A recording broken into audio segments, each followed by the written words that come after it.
As the world mourns a superstar and awaits official word on the cause of her death, questions about possible drug use or misuse of prescription drugs abound.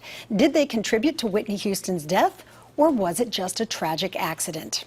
Hello, everyone, and thank you so much for joining us. I'm Lynn Doyle. You know, there's been a lot of speculation about the cause of Whitney Houston's untimely death, but as of right now, when we are doing this show, we don't know with any certainty whether drugs, illegal or otherwise, played a role. What we do know is that authorities are seeking answers from doctors who prescribed her the drugs that were found in her room. And we also know that, as with every tragedy, there's an opportunity to learn from it. So this hour, we're going to take a look at prescription drug use in this country, the dangers that are associated with it, and the common mistakes that people make every day that could be deadly.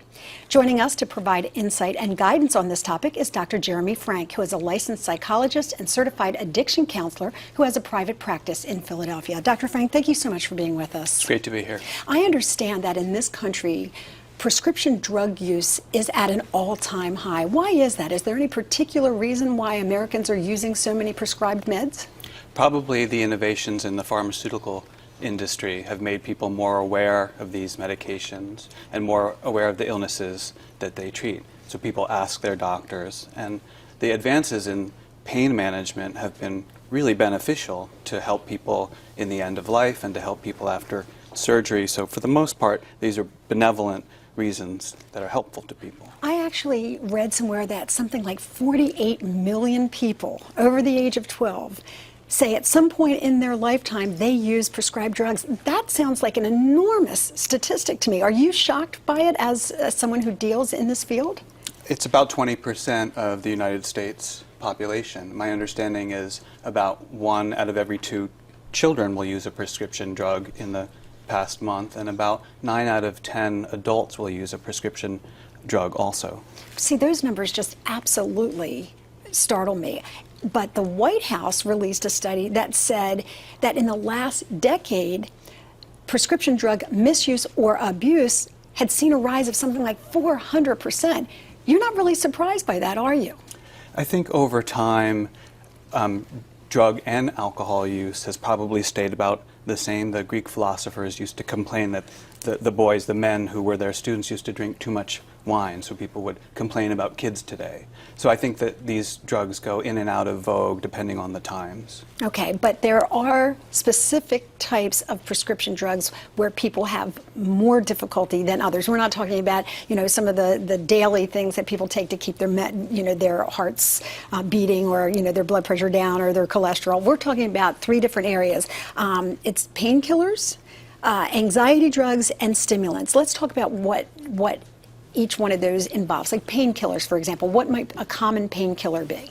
Painkillers are Percocet, Percodan, Darvocet. OxyContin is one that's in the press a lot, and they're used for surgery, to manage pain late in life, and for dental procedures. And then the benzodiazepines are Xanax, Valium, Ativan, and those are used to treat panic and anxiety. Those are probably less abused. The mental health treatment drugs are less abusable but still very addictive than the pain management meds. And then the other class would be stimulants like Adderall and Ritalin. And that's what we hear that kids sometimes misuse or are addicted to. Sure. Yeah. Oftentimes it starts with a prescription, and then people feel that these drugs are safe because a physician prescribed them. Right. My grandmother takes Vicodin, or a friend takes OxyContin, so it must be safe. But in small doses, these drugs are safe, and if they're prescribed for a short term and medically monitored. In larger doses, any drug is a poison and has side effects. Dr. Frank, we're going to go to the telephone lines now. We are joined by Linda. Linda, it's good to have you with us. Thank you. Now, do you have a personal experience with prescription drug misuse or abuse? Yes, I do. I have my youngest son.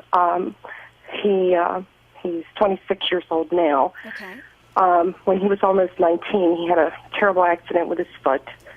It was turned around completely backwards. The ankle was fractured. He had to have immediate, emergency surgery. they had to put a plate and 9 screws in his ankle.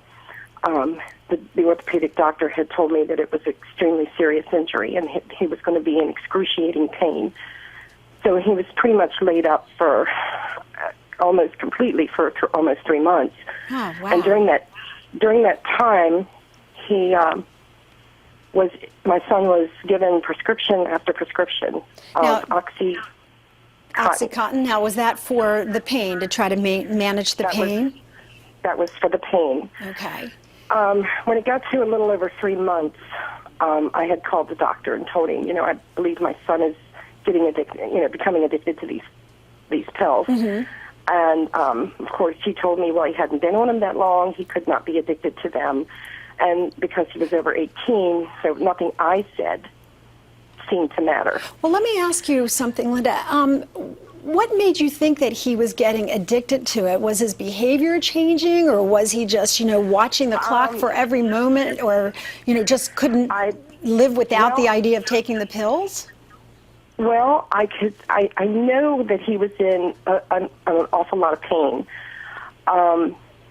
but I seemed to think at the time that he was taking them to kind of knock himself out so he didn't feel the pain. That the pain was that excruciating that he just didn't want to be awake. So you said that this happened several years ago, and yet now he's in his mid-20s. Is he still struggling with the addiction? Yes. He has struggled ever since to stay off of this kind of drug. It got to the point where he couldn't keep a job because he couldn't pass a drug test because he was constantly taking these kind of drugs. Right. He would lose a job because he was taking these kinds of drugs.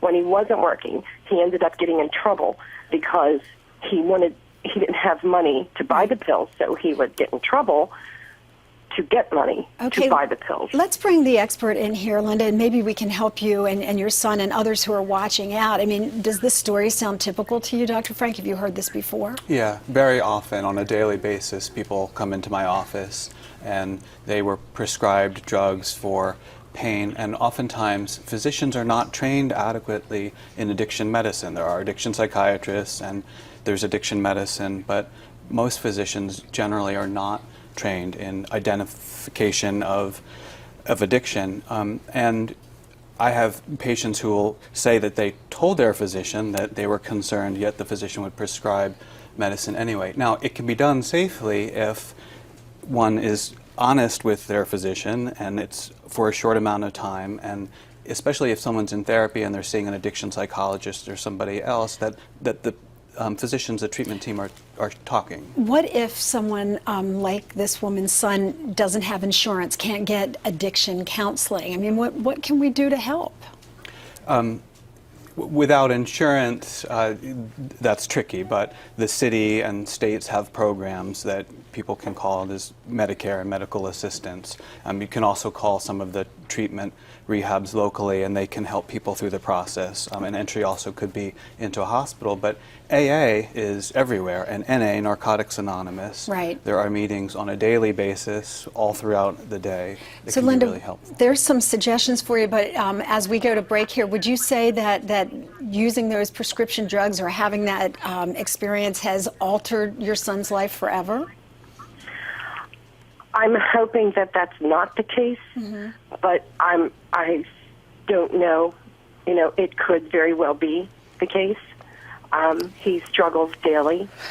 He does go to NA, which is an extreme amount of help for him. Good. I just have to, I'm not losing faith that he's going to be okay. Well, we certainly will hold him in our thoughts and our prayers, and we thank you for sharing your story so that first you tell people out there that they're not alone in suffering with this, but then also by saying that there is hope that you can get through it. So Linda, thank you so much. I appreciate it.